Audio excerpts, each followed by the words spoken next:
Hello, guys. I welcome all of you.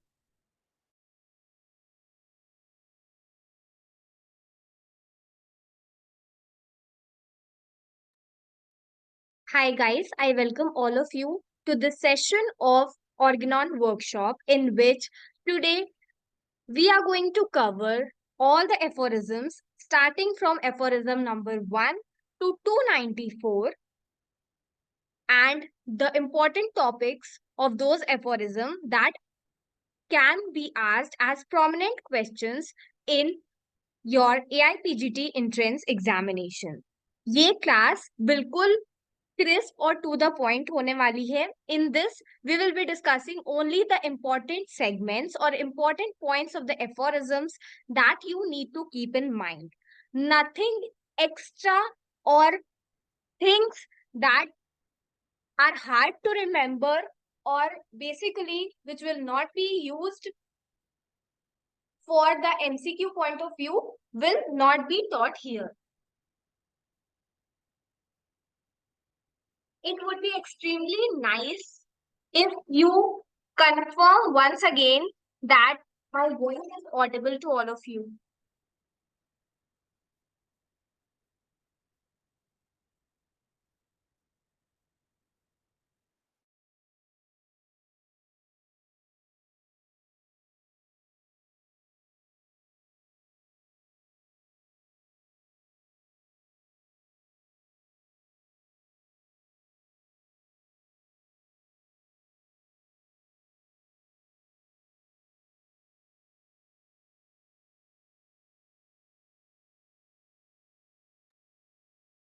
Okay, guys.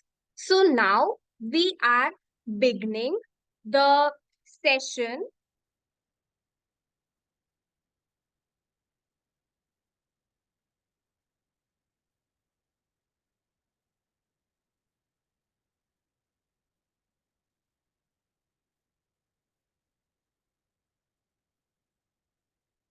Hello, am I audible?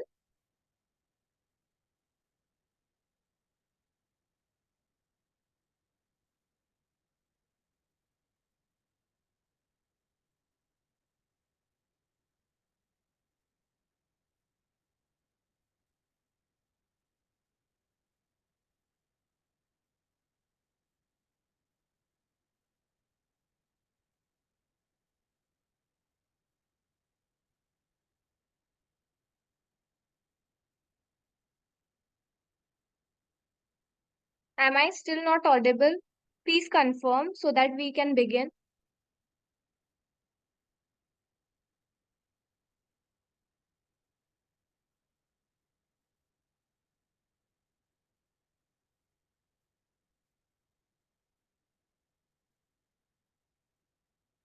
Okay, then.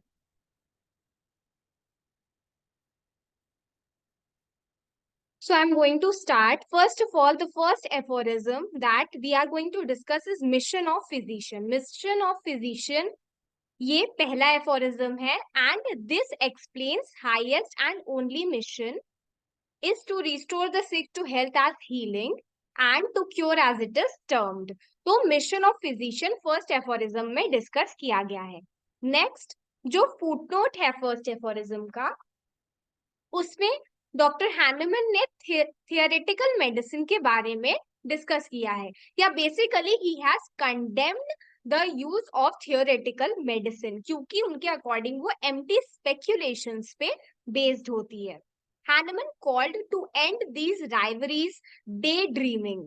उन्होंने बोला है कि ये जो चीजें हैं ये these are mere speculations and hypothesis. ठीक है. अब एक और पॉइंट आपको ध्यान में रखना है, ये एडिशनल इंफॉर्मेशन के फॉर्म में दिया हुआ है and that is aphorism number 17. Aphorism number 17 में हाईएस्ट या फिर सोल एम ऑफ फिजिशियन दिया हुआ है. ठीक है. तो आपको इन दोनों चीज से कंफ्यूज नहीं होना है कि जो मिशन है फिजिशियन का, mission is given in aphorism number 1 and जो सोल एम ऑफ फिजिशियन है ये कहाँ दिया हुआ है, एफोरिज्म नंबर 17 में. Please do not get confuse. और ये डेफिनेशन जो क्योर की है, नेक्स्ट एडिशनल इंफॉर्मेशन क्या है जो डेफिनेशन क्योर की है ये डॉक्टर हैनमन ने मटीरिया मेडिका प्यूरा के चैप्टर जो सिना है, सिना मेडिसिन जहां पर सिना मेडिसिन जहां पर एक्सप्लेन की गई है, उधर ही डॉक्टर हैनमन ने डेफिनेशन ऑफ क्योर बताई हुई है। ठीक है, वो चैप्टर सिना के अंडर है। तो फर्स्ट एफोरिज्म में हमने ये समझा कि ये मिशन ऑफ फिजिशियन पे बेस्ड है। उसके फुट नोट में डॉक्टर हैनमन ने थियोरेटिकल मेडिसिन को कॉन्डेम किया है। Aphorism number 17 is very much confusing with the first aphorism. उसमें सोल एम ऑफ फिजिशियन बताया गया है, ना कि मिशन ऑफ फिजिशियन, वो फर्स्ट में है। एंड चैप्टर सिना में मटीरिया मेडिका प्यूरा के एमएमपी, ये जो है ये मटीरिया मेडिका प्यूरा है, इसमें डेफिनेशन ऑफ क्योर मेंशन की गई है। ठीक है, अब हम आ जाते हैं सेकेंड एफोरिज्म पर। तो सेकेंड एफोरिज्म पर डॉक्टर हैनमन ने क्या मेंशन किया हुआ है, हम सबको पता है दैट हाईएस्ट या फिर सोल एम ऑफ फिजिशियन, इन्होंने जो सॉरी इन्होंने बताया है कि क्योर कैसा होना चाहिए। ठीक है, आइडियल क्योर कैसा होना चाहिए, ये सर ने एक्सप्लेन किया हुआ है। एंड वो कैसा होना चाहिए, speedy, short, most reliable, gentle होना चाहिए।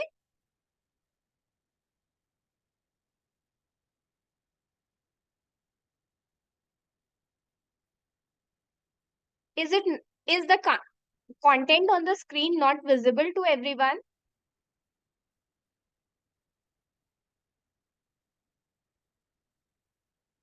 Okay, just a second. I am sending you this. I'm sending you this PDF, and you can correlate with that and watch this video so that it will be easy for you to zoom it and watch that as well. Is it clear? Please check the WhatsApp group I have sent you.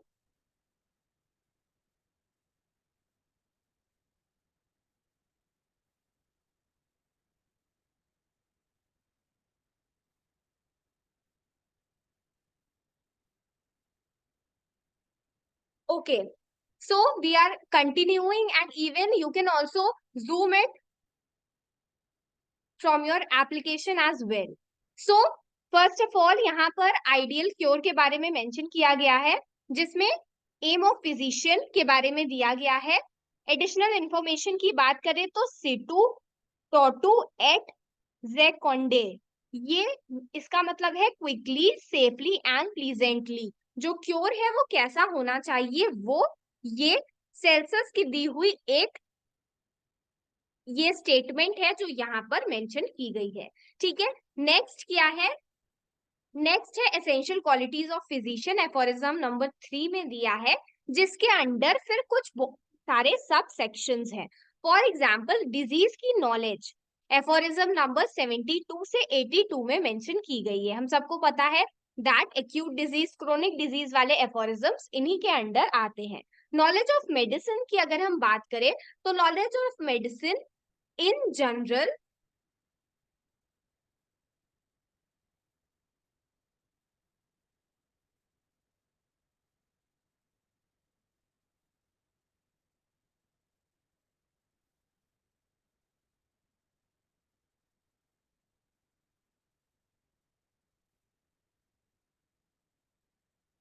for everyone who are unable to see, please you can check the WhatsApp group. I have sent the PDF there. आप उधर से view कर सकते हो। ठीक है, तो essential qualities of physician में knowledge of disease, knowledge of medicine to the knowledge of disease, proper repetition कब करना है डोजेस का वो दिया हुआ है। ठीक है, and also the proper time of repetition कब करना है, obstacles in the cure, exact mode of preparation की आप मेडिसिन को कैसे प्रिपेयर करोगे, ये नॉलेज भी एक फिजिशियन के पास होनी चाहिए। एंड ऑल्सो प्रॉपर डोज के बारे में भी यहाँ पे मेंशन किया गया है। ठीक है,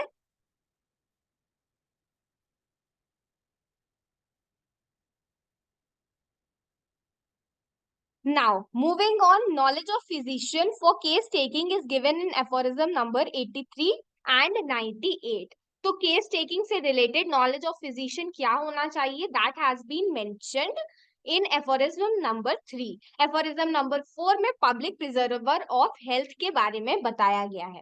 ठीक है, moving on to the aphorism number 5। In this doctor हैंडमन ने क्या बताया है, the exciting cause and fundamental cause of disease. Also उन्होंने एक्सेसरी सर्कमस्टांसेस के बारे में भी इस एफोरिज्म में बताया है। So exciting cause, fundamental cause and accessory circumstances, all of them are mentioned here in aphorism number 5। ठीक है, which helps the physician to cure. आप इसमें समझ सकते हो एक्साइटिंग कॉज क्या होता है, जो एक्यूट डिजीज लाता है। फंडामेंटल कॉज को हम मियाज्म भी कहते हैं। ठीक है, और एक्सेसरी सर्कमस्टांसेस जैसे किसी के बॉडी का कॉन्स्टिट्यूशन, उसका इंटेलेक्चुअल कैरेक्टर, ऑक्यूपेशन क्या है, मोड ऑफ लिविंग क्या है, ये सारी चीजें आपको एक्सेसरी सर्कमस्टांसेस के अंदर मिल जाएगी। ठीक है, अब देखिए एक पॉइंट इंपॉर्टेंट लिखा हुआ है that aphorism number 5 was added for the first time in 4th edition along with theory of chronic disease. तो हम सबको पता है दैट ऑर्गेनॉन की जो 4th एडिशन था ना, उसमें सबसे पहले theory of chronic disease add की गई थी, और उसी थ्योरी ऑफ क्रोनिक डिजीज के साथ ही 5th एफोरिज्म सबसे पहले ऐड किया गया था। ठीक है, अब हम आ जाते हैं 6th एफोरिज्म पर, जिसमें पोर्ट्रेट ऑफ डिजीज के बारे में मेंशन किया गया है। ठीक है, डॉक्टर हैंडमन क्या बोलते हैं कि पोर्ट्रेट ऑफ डिजीज क्या बनाता है, सिम्टम्स जो कि पेशेंट बता रहा है, symptoms felt by the patient, recognised upon the attendants की उसके अटेंडेंट्स क्या सिम्टम बता रहे हैं, and observe upon them by the physician, और फिजिशियन ने क्या ऑब्जर्व किया। All of these collectively constitute the portrait of disease. ठीक है, फुटनोट की अगर हम बात करें तो फुटनोट 6th एफोरिज्म के में प्राइमा कॉजा मॉर्बाई के बारे में दिया गया है। इसका क्या मतलब होता है, देखिए फ्रेंड्स, ये जो लैटिन के फ्रेजेस हैं बहुत इंपॉर्टेंट है, डायरेक्ट क्वेश्चंस पूछे जाते हैं इससे। तो प्राइमा कॉजा मॉर्बाई का मतलब होता है, प्राइमा मतलब प्राइमरी, कॉजा मतलब कॉज ऑफ, मॉर्बिडिटी, मॉर्बिडिटी का मतलब क्या होता है, डिजीज। ठीक है, अब हम मूव करते हैं additional information we have seen. Now let's move on to aphorism number 7। 7 में कॉजा ओकेजनैलिस और टोटलिटी ऑफ सिम्टम्स के बारे में बताया गया है। ठीक है, कॉजा ओकेजनैलिस और क्या चीज है, next totality of symptoms, please keep this in mind. Moving on, causa occasionalis क्या होता है अगर हम डिस्कस करें तो exciting cause plus maintaining cause is equal to causa occasionalis, ये चीज आपको याद रखनी है। और अभी हमने जो पोर्ट्रेट ऑफ डिजीज पढ़ी ना, पोर्ट्रेट ऑफ डिजीज देखिए यहाँ पे मैंने मेंशन भी किया है that portrait of disease minus CO, that is causa occasionalis, ये क्या फॉर्म करता है, ये फॉर्म करता है टोटलिटी ऑफ सिम्टम। देखिए फुटनोट 1 यहाँ पे मेंशन किया गया है, footnote 1 indisposition, indisposition कहाँ मेंशन किया गया है, फुटनोट 1 में ऑफ एफोरिज्म नंबर 7। ठीक है, removal of obstacle in the way of recovery, कोई भी ऑब्स्टिकल जो आ रहे हैं रिकवरी के वे में, हम उसको क्या कहते हैं, we call it indisposition. ठीक है, फॉर फिर अगर हम आगे मेंशन करें तो यहाँ पे क्या लिखा हुआ है, फुटनोट 2 में सिम्टोमेटिक ट्रीटमेंट के बारे में मेंशन किया गया है। मूविंग ऑन 8th में ह्यूफ्लैंड्स कमेंट, बहुत बार पूछा गया ये क्वेश्चन है दैट ह्यूफ्लैंड्स कमेंट, इन्होंने क्या बोला था कि सिम्टम, होम्योपैथी जो है वो सिर्फ सिम्टम रिमूव करती है, it is not capable of removing the disease. तो ये स्टेटमेंट जो है this was mentioned in aphorism number 8, please keep this in mind, symptoms can be relieved by homeopathy but the disease remains, as you can see here in the footnote it has been mentioned. Next है aphorism number 9, vital force in health, role of vital force in health has been discussed in this aphorism. Moving on, faculties of vital force, faculties को आप qualities से समझ सकते हो, that activity करती है, ये function हमारे करवाती है, फीलिंग सेंसेशंस के लिए रिस्पॉन्सिबल होती है वाइटल फोर्स। ठीक है, सेल्फ प्रिजर्वेशन के लिए भी रिस्पॉन्सिबल होती है ये वाइटल फोर्स। ठीक है, अब एक important point, most of you might be knowing this but still, vital force को वाइटल प्रिंसिपल से चेंज कर दिया गया था कौन से एफोरिज्म में? It was changed in the 6th edition of the aphorism. I will be sending you the PDF of this session after this class is over. So if you want to see it, please zoom your application and आप उस पे directly view कर सकते हो. Please आप लोग परेशान मत हो. I'll be sending you the PDF, but for now please concentrate on the class. Faculties of vital force में एक और पॉइंट लिखा हुआ है that in the absence of vital force it is dead. Vital force के absence में dead consider होता है एक पर्सन. नाउ नेक्स्ट क्या है? Vital force during sickness. ये एफोरिज्म नंबर 11 में मेंशन की गई है. 10th में है वाइटल, सॉरी 9th में है वाइटल फोर्स इन हेल्थ. फिर वाइटल फोर्स की कुछ क्वालिटीज, फैकल्टीज. 11th में है वाइटल फोर्स ड्यूरिंग सिकनेस. ठीक है. अब 11th के again very important 11th aphorism के फुट नोट में मटीरिया पीकेंस के बारे में मेंशन किया गया है. ठीक है. Material cause of the disease कहते हैं मटीरिया पीकेंस को. सो यहाँ पे फुट नोट 11 में सबसे पहले ये वर्ड यूज किया गया था materia peccans. But materia peccans text में मतलब इसको एक्सप्लेन कहाँ किया गया है? So it has been explained in aphorism number 13. ठीक है. अब हम आगे बढ़ते हैं.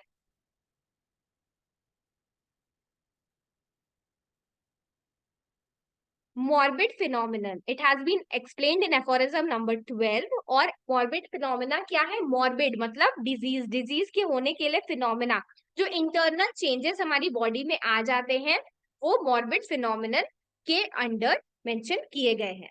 नेक्स्ट है 13 में मटीरियल कॉज ऑफ डिजीज के बारे में बताया गया है क्योंकि एलोपैथ्स यही मानते हैं दैट जो डिजीज है ये मटीरियलिस्टिक चीजों की वजह से डेवलप करती है. ठीक है. अब हम मूव ऑन करते हैं फर्दर. सो देखिए यहाँ पर लिखा हुआ है कि the word materia peccans is mentioned in aphorism number 11 के फुटनोट में. ठीक है. But its text actually resides in aphorism number 13. तो मटीरिया पीकेंस को एक्सप्लेन 13 में किया गया है बट ये है कहाँ पर? It has been mentioned for the first time in aphorism number 11. Moving on 14 में मेंशन किया गया है क्यूरेबल एंड इनक्यूरेबल डिजीज. जो डिजीजेस साइंस एंड सिम्टम्स देते हैं जो क्यूरेबल है उनके बारे में और इनक्यूरेबल के बारे में दिया गया है. 15 एफोरिज्म में मेंशन किया गया है कॉन्सेप्ट ऑफ यूनाबिलिज्म. कॉन्सेप्ट ऑफ यूनाबिलिज्म क्या है? जो हमारी बॉडी है वो मॉर्बिडली डिरेंज्ड होती है वाइटल फोर्स से एंड उसको ही जो वाइटल फोर्स यूनाबिलिज्म मतलब किसी चीज को दो चीजों को एक कंसिडर करना. तो वाइटल फोर्स जो हमारी है और मटेरियल बॉडी है. ठीक है. इसको हम टोटालिटी में वन यूनिट कंसिडर करते हैं and this is what is meaning of concept of यूनाबिलिज्म. ठीक है. So friends this was the first part of the session जहां पर हमने क्या डिस्कस किया? We have discussed this aphorism number till 15. ठीक है. अब हम मूव करते हैं further on the other aphorisms. तो let's move on aphorism number 16. 16 में क्या मेंशन किया गया है? Dynamicity of the vital force. Dynamicity of the vital force mention की गई है 16th एफोरिज्म में जिसमें इन्होंने क्या बताया है कि जो वाइटल फोर्स होती है ना वो एनर्जी है. ठीक है. और ये सेंशियंट फैकल्टी ऑफ नर्व जो सेंशियंट नर्व है हम लोग की बॉडी में जो हर जगह प्रेजेंट है वही सेंसेशन और फंक्शंस जो है वो हर जगह कैरी करती है. ठीक है. फर्दर क्या मेंशन किया गया है? डायनामिसिटी ऑफ वाइटल फोर्स हमने देख लिया. आफ्टर दैट हम डिस्कस करते हैं फर्दर. तो देखिए यहाँ पे मेंशन किया गया है एफोरिज्म नंबर 17 में मेंशन किया गया है removal of totality of symptoms is health. अब हम हेल्थ को कैसे अचीव करेंगे? सो बेसिकली जब हम टोटलिटी ऑफ सिम्टम्स को रिमूव कर देंगे ना जो भी हमारे सिम्टम्स आ रहे हैं टोटलिटी ऑफ सिम्टम क्या था? POD that means portrait of disease minus the portrait of disease minus this thing that is known as कॉजा ओकेजनैलिस उसको माइनस कर रहे थे तो हमारे पास टोटलिटी ऑफ सिम्टम आ रहा था और उसी को रिमूव करना हम हेल्थ कंसीडर करते हैं। फर्दर मूव करें तो मॉरल रेमेडी के बारे में एफोरिज्म नंबर 17 के फुट नोट में मेंशन किया गया है, तो ये चीज आपको ध्यान में रखनी है। मूविंग ऑन, 18th एफोरिज्म में इंपॉर्टेंस दिया हुआ है टोटलिटी ऑफ सिम्टम का for the selection of medicine, कि आप मेडिसिन को सेलेक्ट करोगे तो उसमें टोटलिटी का क्या इंपॉर्टेंस है। एक और इम्पोर्टेंट पॉइंट है, जैसे हमने पढ़ा था ना दैट वाइटल फोर्स को 6th एडिशन में वाइटल प्रिंसिपल में कंसीडर कर दिया गया, मतलब कन्वर्ट कर दिया गया। वैसे ही जो एक्सेसरी सर्कमस्टांस हमने पढ़े थे ना पिछले एफोरिज्म में, उसको कन्वर्ट कर दिया गया अकम्पनिंग मोडालिटीज में 6th एडिशन में। ठीक है, तो ये क्वेश्चन पूछा जा सकता है कि एक्सेसरी सर्कमस्टांस को अकम्पनिंग मोडालिटी में कौन से एफोरिज्म में कन्वर्ट किया गया था। So that was aphorism, sorry that is aphorism number 18। ठीक है, अभी हमने अब टिल 18 एफोरिज्म देख लिए, अब हम आते हैं एफोरिज्म नंबर 19 पे। तो 19 it is very obvious, it has been mentioned और कई बार पूछा भी गया है दैट जो डिजीज क्योर और मेडिसिन की डेफिनेशन है वो कौन से एफोरिज्म में दी गई है। So that has been mentioned in the aphorism number 19। ठीक है, further let's move on to aphorism number 20. So how power of medicine is known. देखिए यहाँ पे ये विजिबल नहीं है, ये है how power, sorry just a second,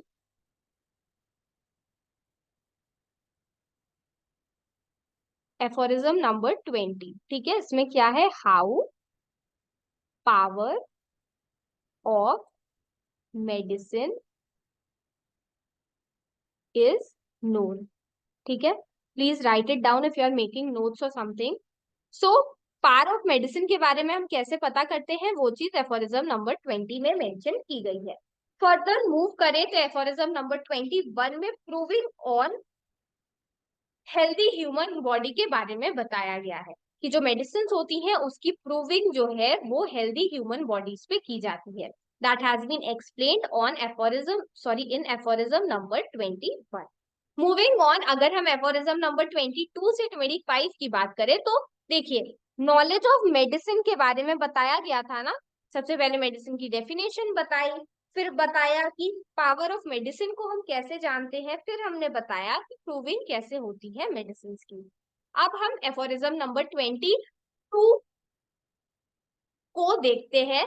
so methods of applying medicine, medicine can be applied on the basis of similia और कॉन्ट्रारिया। ठीक है, ये ऑफ नहीं है, यहाँ पे और होगा। तो मेडिसिन जो है वो सिर्फ सिमिलिया या फिर मतलब होम्योपैथी या फिर कॉन्ट्रारिया मतलब एंटीपैथी के बेसिस पे ही अप्लाई की जाती है। ठीक है, फर्दर 23 में मेंशन किया गया है antipathy does not cure. Aphorism number 24 explains only homeopathy can cure. ठीक है, similar medicine removes the totality of symptom has been mentioned in aphorism number 25। 26 की अगर हम बात करें तो इन aphorism number 26 homeopathic law of nature के बारे में बताया गया है। Is the aphorism number 26 visible to everyone? आप लोगों को दिख रहा है स्क्रीन पे aphorism number 26?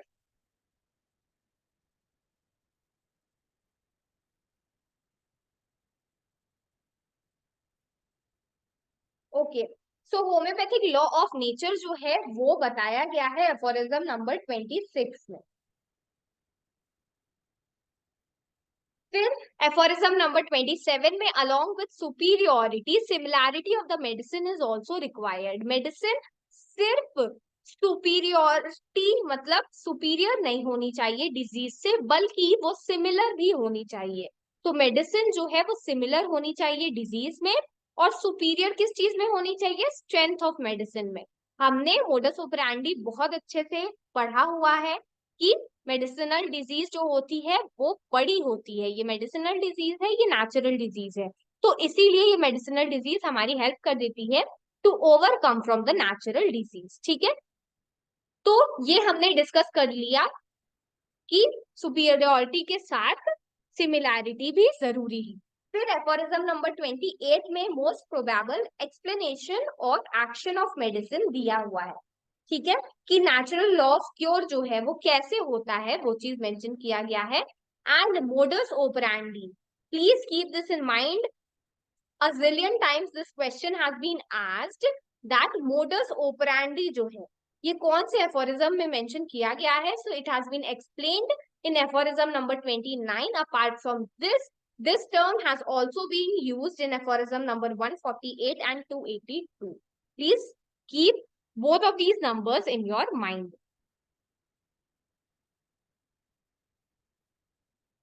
ठीक है, अब हम मूव ऑन करते हैं फर्दर. सो एफोरिज्म नंबर 30 से हम 34 तक डिस्कस करते हैं. अभी तक हमने क्या देखा? First of all, less than 1 minute is left in this meeting. So once we are done with this meeting, please join this again using the same link that is available in the group. I'll be waiting for 5 minutes and then we'll be continuing from aphorism number 30. ठीक है, so please I'm going to stop the session and please join it again.